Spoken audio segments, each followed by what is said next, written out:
Salut tout le monde! Dans cette vidéo, on va essayer de découvrir deux éléments essentiels qui touchent le récit, sont le schéma narratif et actentiel. Alors commençons par le schéma narratif. Pour faire un récit, ce qu'il faut faire, il faut suivre plusieurs étapes qui se réunissent sous un seul schéma, appelé bien sûr le schéma narratif. Celui-ci, le schéma narratif, est composé de 5 étapes. C'est ce qu'on va découvrir tout de suite. Allez, suivez attentivement la vidéo. Le premier élément de ce schéma narratif est la situation initiale. Alors, cette étape-là se caractérise par la présentation des personnages, de l'histoire et bien sûr aussi de la situation. Comme il se caractérise par des expressions qui reflètent le calme. D'accord?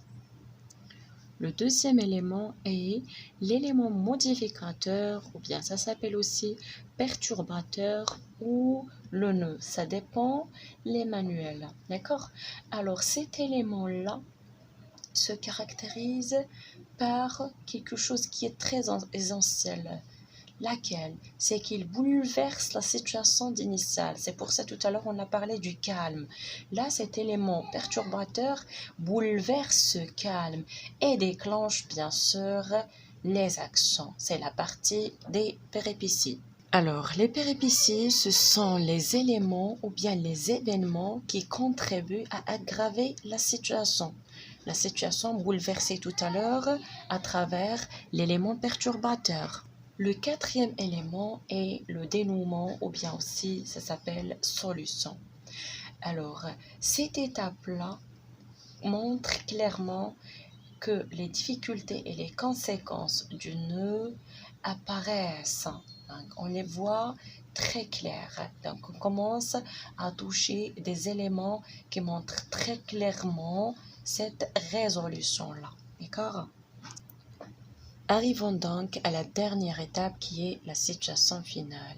Et comme le terme l'indique finale, c'est bien sûr la dernière étape du schéma narratif. Cette étape-là marque le point sur lequel s'achève le récit. Ça dépend ici le point de vue de chaque narrateur. Ça peut finir positivement comme il peut se terminer négativement. D'accord? Donc voilà le schéma narratif qui est composé de 5 étapes. Passons maintenant à un autre élément. Alors, cet élément concerne le personnage principal de l'histoire. Si ce personnage se signale par une destinée remarquable, qui peut être heureuse ou bien malheureuse, on peut le qualifier de héros. D'accord? Son rôle dépend cependant de la place qu'il occupe par rapport aux autres personnages de l'histoire, bien sûr.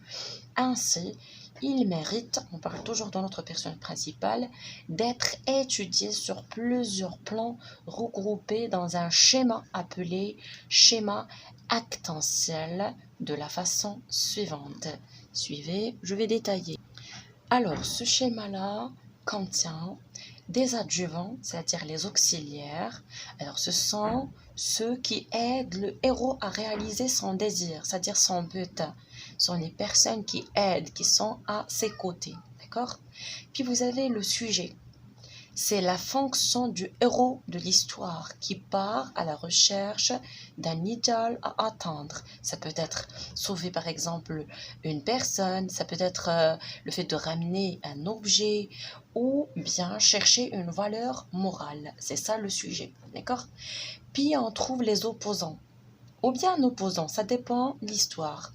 Alors l'opposant, bien les opposants sont ceux ou celui qui fait obstacle, qui constitue un obstacle ou bien des obstacles au projet, à la réalisation du projet de notre héros. Et l'empêche de atteindre son objectif. D'accord? Puis vous avez le ou bien les dessinateurs. Alors, ce dessinateur est celui, ou bien ce, bien sûr, qui charge le sujet, d'accord, d'une mission. D'accord? Puis vous avez l'objet. L'objet, c'est celui, ou bien ceux que le héros cherche à atteindre. C'est l'objet, c'est le but. Et puis vous avez vers la fin le destinataire ou bien les destinataires, ce sont ou celui qui profite de la mission du sujet. D'accord? Qui profite, c'est-à-dire c'est le sujet est fait à son service. D'accord? Et voilà donc les informations sur le schéma narratif et actentiel. J'espère qu'ils vont vous aider à arriver à identifier facilement la différence entre le schéma narratif ainsi qu'actentiel et rédiger suivant ces deux schémas-là. Je vous espère toutes et tous bonne chance et n'oubliez pas, comme d'habitude, de vous abonner pour me soutenir. Merci.